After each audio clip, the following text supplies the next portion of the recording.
Last month, the law firm that I'm a part of sent around a memo to all the lawyers in the firm, and we have offices throughout the country and some offices overseas, that each of us should take a day off at the end of June as a day of reflection, a day to be part of the national discussion and conversation about diversity, inclusion, and implicit bias. You didn't have to bill that day. It was as if you billed to your clients. And, I thought about it, and I thought to myself, why don't we? Why doesn't Klal Yisrael have such a day of reflection to think about inclusion and diversity and maybe implicit bias? And then I thought, but we do have such a day. That day is called Tisha B'Av.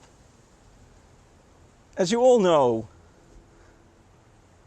the Churban Bayis Sheni, the last Beis Hamikdash that we had, was destroyed because the Gemara clearly tells us because of sinas chinam, baseless hatred. People just couldn't get along with their neighbors, with people that should have been their friends. Sinas chinam. Tisha B'Av is a day to focus on whether we embrace diversity, whether we celebrate inclusion, and whether we have implicit bias. Because ultimately, what does it mean to be Jewish? And if you ever think about it, I once heard this is great. Jewish. That's like, are you coming? What time? You're going to be there at 2? Well, I want to be there 2-ish or 5-ish. What does that mean, right? It'll not be exact, but you're sort of coming somewhere around when they think you're coming. Someone who's Christian, I don't know, they say, are you Christian? Well, I'm not Christian, I'm sort of Christianish, or I'm Muslimish. You don't tend to hear that. I think there's something to that. But ultimately, you ask yourself, what is Yiddishkeit? What is Yiddishkeit after all? If you ask most people, and you ask them, what does it mean to be Jewish? Well, Judaism, what is Judaism? Judaism, people would tell you, and I think most people that you ask would say, well, Judaism is a religion. But that's very curious because there are many people who consider themselves Jews who are not observant at all. They perhaps married out. They don't keep any of the holidays, don't keep any of the mitzvahs. They're actually atheists. In fact, you ask them, what are you? And he says, well, I'm Jewish, but I'm an atheist. I don't believe in anything. And halacha, we recognize that as well. Yisrael, afal pi shechata, Yisrael hu. It's just the way it is. So there's got to be more to it to be calling Judaism a religion when people consider themselves Jewish, even though they don't observe. They're not religious at all. So people will then say, and this came up in connection with a recent bill that was passed into law at the end of December 2019. Well, maybe we're a nation. That's where we're Am Yisrael. We're a nation. But that's also very curious. Am Yisrael, we're a nation. How do you define people that are part of a nation? People would say, well, they have a common land, right? So if you're in France, you have France. The French people are part of France because they live in a common land. But where is the common land of Eretz Yisrael? Now you'll tell me, well, obviously Eretz Yisrael. But for most of our existence, Yidden did not live in Eretz Yisrael. We were in Gullus, we were exiled, we were everywhere else, we were dispersed in the diaspora. So it isn't a common land. Well, people will say, well, it's a common language. The fact is, most Jews in this world today don't speak Hebrew. People say Lashon Kodesh. They don't. It's not true. Maybe you would say it's a culture, but there's lots of cultures. There's the Ashkenazi Jews that have their culture, and Sephardic Jews have that culture, and the Egyptian Jews have their culture. So it's not a nation. So what is it? If it's not a religion and it's not a nation, what is it? Well, people will say it's a race. In fact, Hitler, Umach Shemai, said that the Jews represented a separate race. But that actually doesn't work as well because, to be a race, you think Judaism is a race? We have black Jews and brown Jews and Jews of all colors. Also, to be a race, you can't convert into race. A few years back, there was a woman who's part of the national narrative, and she claimed that she was black. She wasn't black, but she claimed she was black, and she was ridiculed. You can't convert into black, but you can convert into Judaism. Now, how does that work if we are a separate race? So what are we? The answer is, you have to look in the Torah. How does the Ribbono Shel Olam refer to us? How does the Torah refer to us? And it's very clear. We are referred to as Bnei Yisrael. We are the children of Israel. Yisrael was Yaakov. You know who we are? We're family. We're mishpucha. That's who we really are. And in fact, that's why you can go and get stuck in a foreign city and not know where you're going to spend Shabbos. And a few minutes before Shabbos, you make hurried reservations, and you put in touch with one person who puts you in touch with another person, and they'll have you over for Shabbos. That you never met them before. How does that happen? I don't know. Maybe do you think there are any Asians or Chinese people who get stuck for the weekend and they just open the phone book and they look at an Asian-sounding name, Chan or Ching, and they go, listen, I'm here, and do you mind if I stay for the weekend? Huh? Doesn't work. But we do that, and it happens a lot. And frankly, over the last several years, my family and I have stayed, because of our particular circumstances, throughout the country with people who are strangers. I've slept in bedrooms and beds that belonged to people who I had never met before. Because we're family. You know, this all happened just a few years ago, over 4 years ago, when my family's life and my life was turned upside down when our then 16-year-old daughter, Libby, suffered a very serious stroke. And this happened out of the blue. And before I knew it, there were members of Hatzalah in our home, and they whisked her to the hospital, and then she was taken to the ICU. And at the ICU, we wound up eventually at Weill Cornell Medical Center, and I was introduced to the Bika Cholim staff, and there was a Bika Cholim room. And kids of courage were there throughout the ordeal, as was Chai Lifeline. There were dancers that waltzed into our life. Singers, all the sort of the popular Jewish singers, made it into the ICU room and the hospital beds and the hospital rooms that we were in thereafter. Total strangers to us. We had people, NYU students came to visit us. They heard about us from Satmar Hasidim. There was a whole range of people, total strangers we had never met, who waltzed into our life because we were in a difficult situation.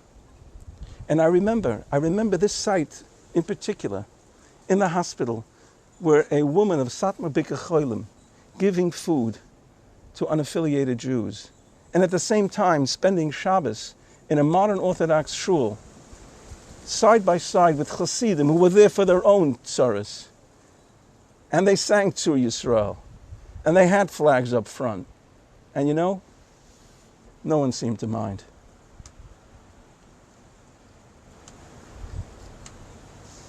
When this all happened, about 4 years back to us, so as you can imagine, we were just at a loss, and it was very, very difficult. And my daughter, Libby, who was in the ICU and was unconscious, we were just so unsure of what will be. One of our friends' daughters took Libby's twin sister, Shira, out for a Sunday. And you know what? They went to Soho. They went shopping.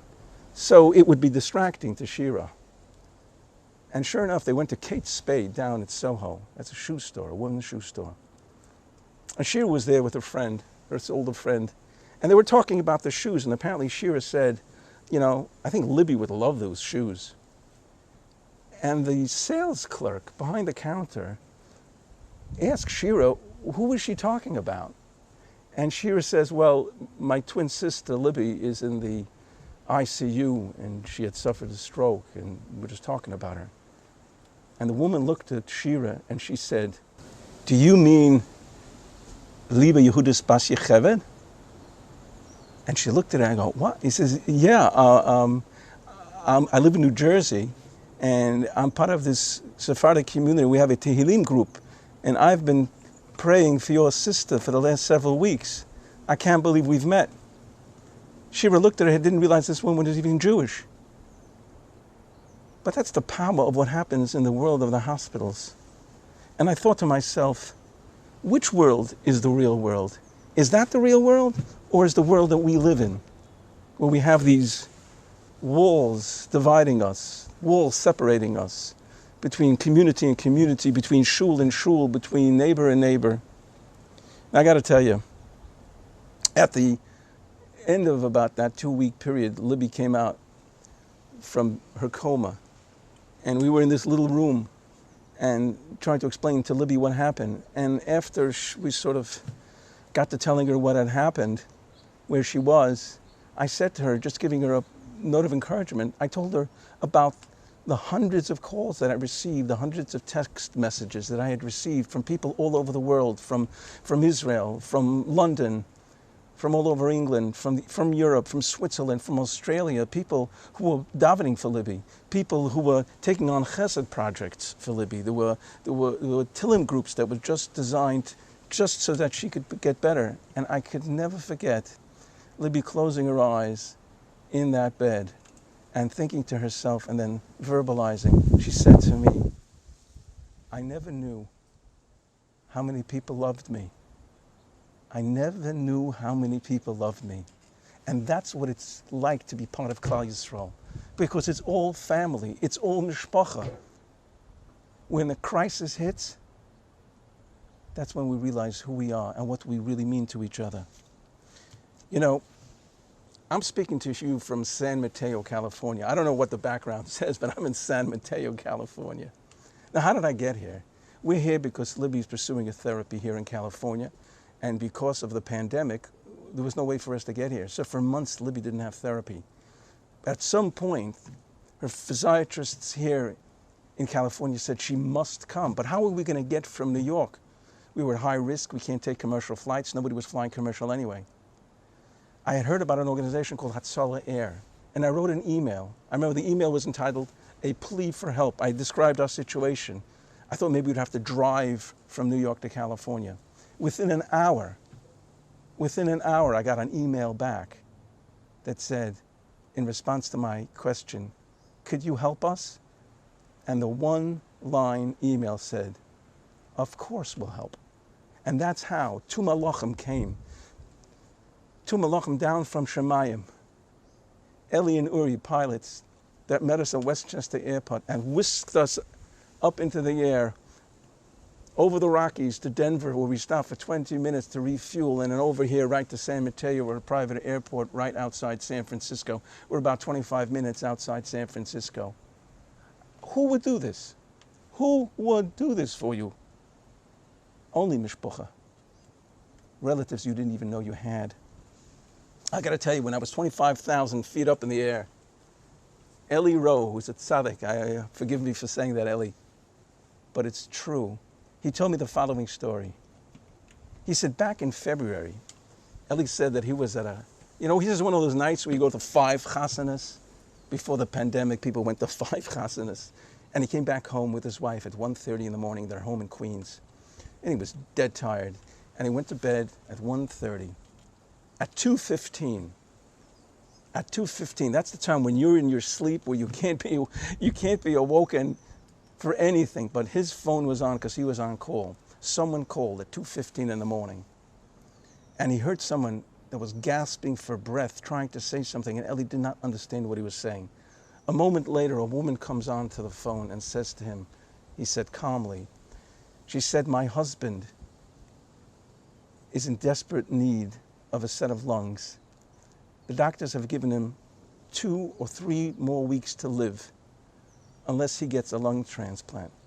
I just got a phone call close to midnight from a hospital in Pittsburgh saying, in order to get a lung transplant, a lot of factors have to be consistent. You have to have variables that are checked off. You have to have, for example, the same blood type as the lungs that were harvested, the same tissue type, the size, the age, the weight.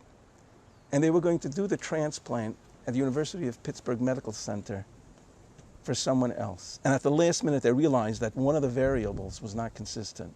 So there they have a freshly harvested set of lungs with no one to give it to. So they went to the database, and this man, a Yid from Brooklyn in Flatbush, who was very low down on the list, but he matched each of the variables, and they called and they said, we'll do the transplant for you, but you've got to get to Pittsburgh by 6 in the morning, because otherwise there's about a 6-hour or so period after which you take out a set of lungs, you can no longer use them. If your husband can be on the operating table at the University of Pittsburgh Medical Center at 6 in the morning, we'll do the transplant, because he's a perfect match.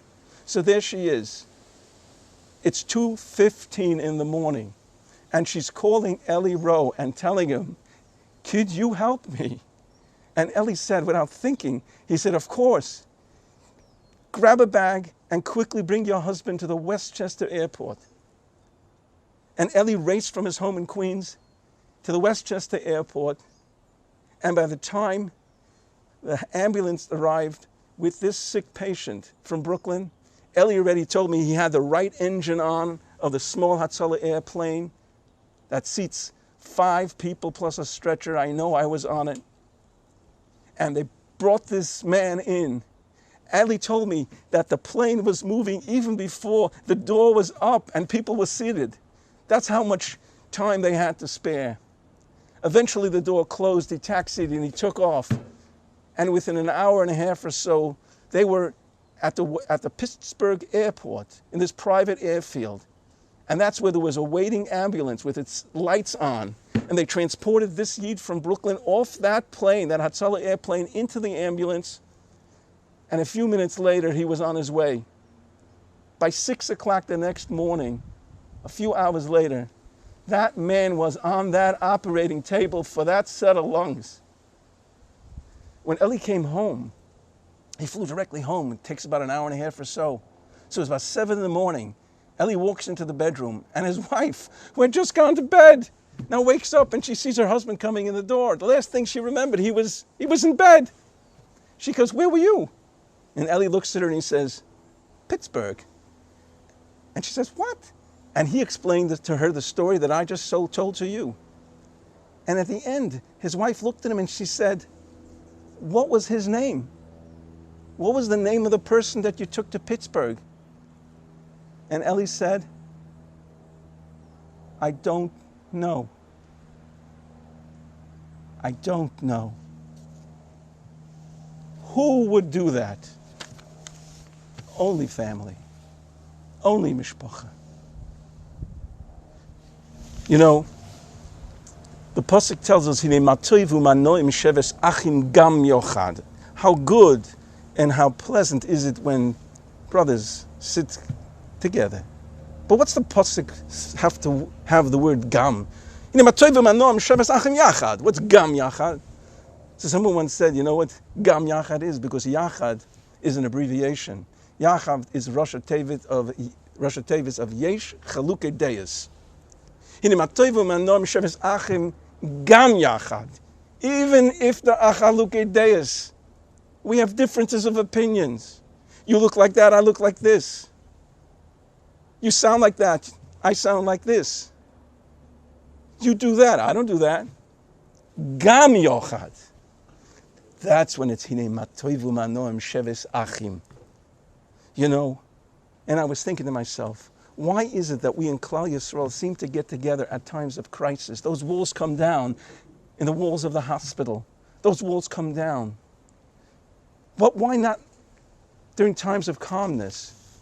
Can't we take the world of the hospital and bring it into the world of our homes, our shuls, our schools, and our hearts?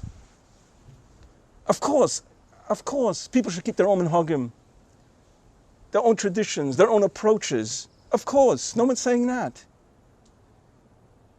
But we have to stop being judgmental when it's a time of calmness, when you're in your shul, when you're in your school, when you're in your home, and there's no emergency, and no one's lost at sea, chas v'shalom, and no one's lost in the woods, chas v'shalom. You know, the Puparuv once said, I love this. He said, you know, when the Yidden came out of Mitzrayim and they crossed the Yam Suf, each shevet went on its own row. And there were walls of water that separated the Shvatim. And the Medrash says those walls, ordinarily walls of water that gush, are translucent, you can't see through them. The Medrash says they were transparent like sheets of glass. You could see through them. And the Gedolim said, and I heard it from Hashem the Paparov, he said, you know why they were from glass? Why do we need an extra mitzvah? Should just have been just gushing water? You couldn't see. The Paparov said, you know why?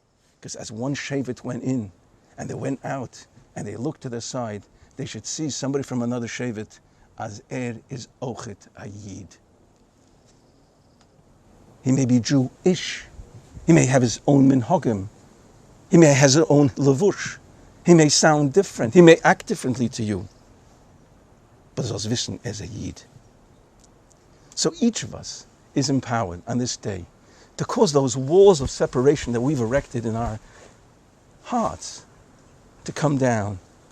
You know, the fact is, how many Yidden are there in the world? I'm talking about from practicing Yidden, Jews. How many are there? We represent 1/4% of the world's population. And we make a lot of noise, but we represent 1/4%. That's it. That's all there is. So when you see someone, you should know that's family. That's mishpacha. You know, they say you should live your life by treating your friends like family and your family like friends. How true that is. And no one knows that better than BJX, the Brooklyn Jewish Experience. Yeah, it's got Jewish in its name because no one understands inclusion. No one understands implicit bias. No one understands mishpacha like BJX. They get it. Those walls come down. Those walls come down. You should treat your friends like family and your family like friends. That's what this day of Tisha B'Av is about. To reflect about inclusion, to celebrate diversity, to think about implicit bias. And together, each of us, working together, can help to bring those walls of separation down. And when the Rebbeinu Shalom sees that, he may very well cause the walls of the Beis HaMikdash to come up. May it happen in our days speedily. Thanks very much for listening.